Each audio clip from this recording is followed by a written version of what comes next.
ब्रह्मा जी ने निवेदन किया, प्रभु सभी देवता आपके विवाह का दर्शन करना चाहते हैं।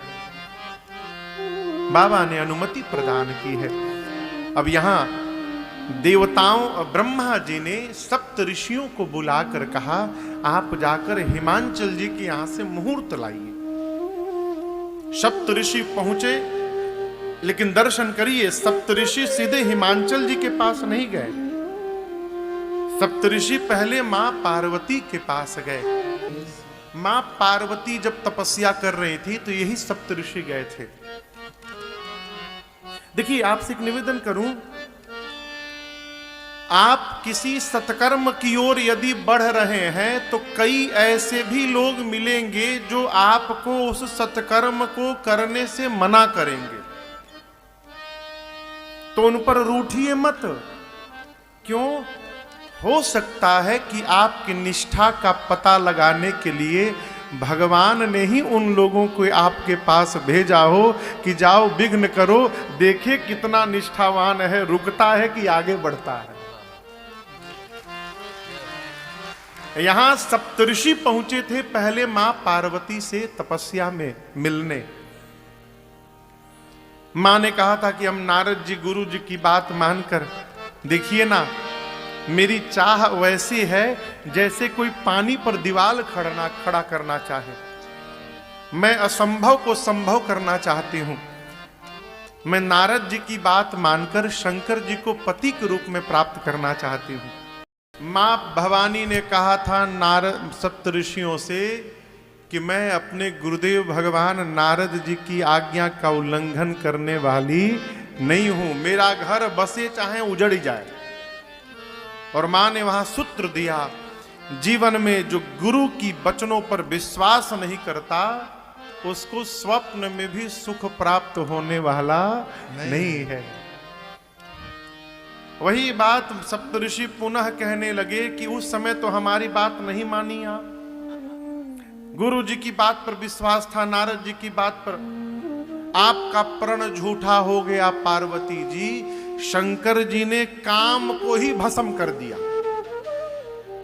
कामनाएं शिव जी के मन से समाप्त हो गई। मैया फिर मुस्कुराएं, आप उचित कह रहे हैं, लेकिन आपको लग रहा है कि काम को भगवान शंकर ने अब जा रहा है। मां ने कहा, मेरी समझ से हमारे शिव जोगी हैं, अज हैं, अनवद्य हैं, अकामी हैं, अभोगी हैं। अग्नि के पास यदि बर्फ जाएगा तो अग्नि को कुछ नहीं करना है, बर्फ अग्नि के पास जाने मात्र से समाप्त हो जाएगा। उसी प्रकार शिव के निकट काम पहुंचेगा तो काम भस्म हो जाएगा। मां की निष्ठा दर्शन करके मुनियों ने जय जयकार की। मुनियों ने जय जयकार की। गए हिमांचल जी के पास और वहां से मुहूर्त लाकर ब्रह्मा जी को दिए।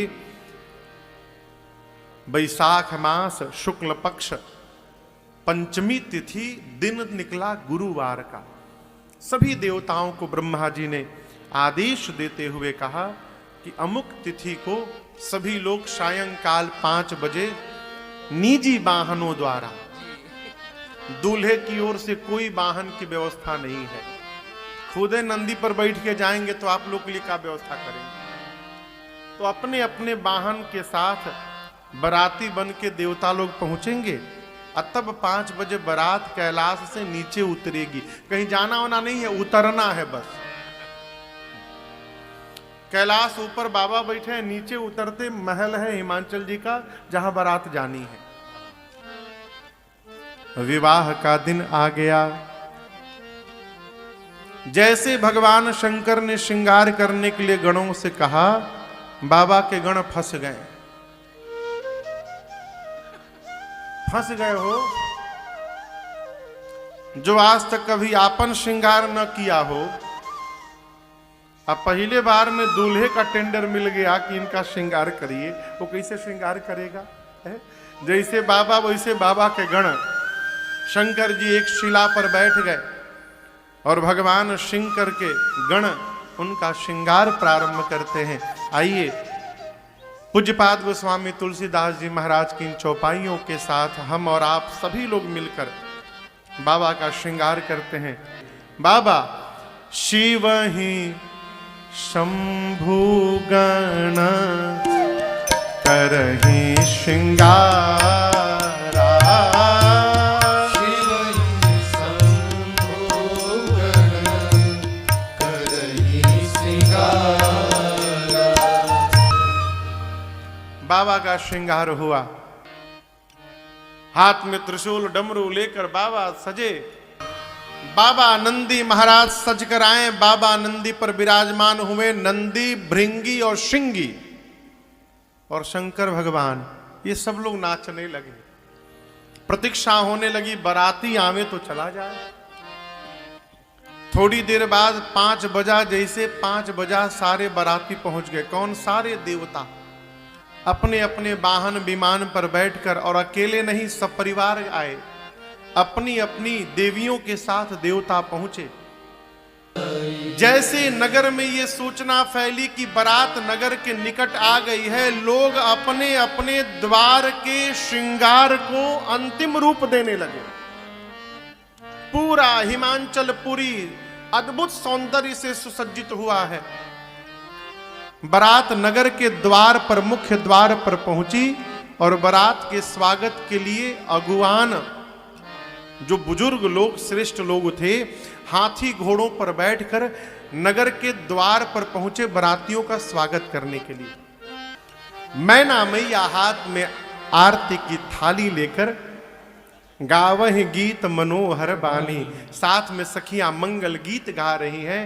भगवान शंकर के दूल्हा स्वरूप का परिछन करने के लिए द्वार पूजन के समय मैना मैया द्वार पर पहुंची। जैसे मैना मैया को भगवान शंकर का विकराल रूप दिखाई पड़ा, शरीर थर थर कांपने लगा हो। हिम्मत करके मैना जी ने आरती की थाल उठाई। अभी एक बार केवल ऐसे उठाया था, तब तक बाबा के गले में जो सांप था, आरती की लौ को समझा कुछ खाने वाला सामान है। जैसे झपट्टा मारा, उनके हाथ से आरती की थाल वहीं गिर गई। लोटा का जल पटक के अब बाप बाप चिल्लाते मैना मैया भीतर चली गई। जैसे भीतर गई, शंकर भगवान बोले हो गया द्वार पूजन, हो गया परिछन, चला जाए। बहुत सुंदर, बहुत सुंदर। एक देख देवता ने कहा कि बाबा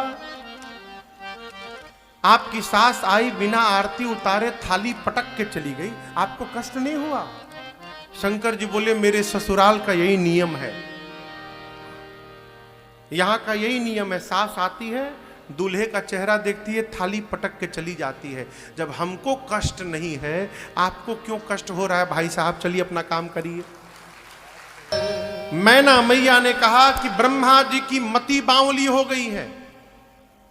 यदि आपको इतना सुंदर बनाया है ब्रह्मा जी ने, तो आपके लिए ऐसा बावला वर कैसे लिख दिया? अरे जिस फल को कल्प वृक्ष में लगाना चाहिए, ब्रह्मा जी ने उस फल को आज बबूल के वृक्ष में लगा दिया। पार्वती आपको लेकर मैं पर्वत से छलांग लगा दूंगी, आपके साथ अग्नि में प्रवेश कर जाऊंगी, समुद्र में कूद जाऊंगी, परंतु अपने जीते जी इस बावले दूल्हे के साथ आपका विवाह कदापि नहीं होने दूंगी। ये दूल्हा घर जाए वापस, संसार में मेरा उपहास हो जाए, मुझे कोई फर्क नहीं पड़ता, लेकिन अपने जीवित रहते आपका विवाह उस पागल के साथ कदापि नहीं होने दूंगी। जैसे पूछा, तब तक एक माताओं में से एक माई ने पूछा, ये बताओ ये दूल्हा बताया कौन था? कौन इस दूल्हे के बारे में बताया था? नारद जी याद आ गए हो। नारद जी मां पार्वती के गुरुदेव भगवान हैं। गुरु जी की निंदा सकानों में सुनाई पड़ी। मां पार्वती ने अपनी मां मैना को उसी क्षण रोका, मां सावधान, पहले मैं जो पूछती हूं उसका उत्तर दीजिए। क्या मां आप विधाता की लेखनी बदल सकती हैं क्या? मैना जी बोली नहीं बदल सकती हूं। तब मैं पार्वती जी ने कहा, इसलिए मां तू व्यर्थ जनी लेहु कलंका, यदि आप विधाता की लेखनी नहीं बदल सकती मां, तो व्यर्थ में किसी को दोषारोपण करके स्वयं को कलंक की भागी बनाने से रोकी। मैं धरती के किसी भी कोने में रहूंगी मां, मेरे भाग्य में जो लिखा है मुझे वही प्राप्त होगा। और याद रखिएगा, कोई किसी का विवाह नहीं कराता है, विवाह वही होता है जहां होने वाला रहता है। जीव तो बस निमित्त मात्र बन जाता है और आपसे आकर कह देता है बस। पार्वती मैया ने जब अपनी मां मैना जी को समझाया है, इधर उसी समय नारद जी महाराज वेद शिरा आदि मुनियों को लेकर रनिवास में हिमांचल जी मैना जी के पास पहुंचे और जाकर बोले, महाराज आप सोच रहे होंगे कि आपकी बेटी के लिए मैंने कैसा वर बता दिया आपको। आप वर को तो जान गए हैं, लेकिन आप अपनी बेटी को नहीं जान पाए हैं कि ये है कौन। आपकी बेटी अजा अनादि शक्ति अविनाशिनी, अजा अनादि शक्ति अविनाशिनी, सदा शंभो अर्धंग निवासिनी, सदा शंभो अर्धंग निवासिनी। नारद जी ने कहा, महाराज आपकी बेटी अजा है, अजन्मा है, अनादि है, इनका न आदि का पता न अंत का पता, शक्ति है, सदैव शंभु की अर्धांगिनी है, मां पार्वती भगवान शंकर की शक्ति है। यदि शिव से शक्ति निकल जाए तो शिव को शव होने में विलंब नहीं लगता है माई बाप। ये सदैव शिव की अर्धांगिनी है, सृष्टि को जन्म देने वाली है, उसका पालन करने वाली है, उसको समापन करने वाली है। ये अपनी इच्छा से आपके घर में अवतार ली है भवानी।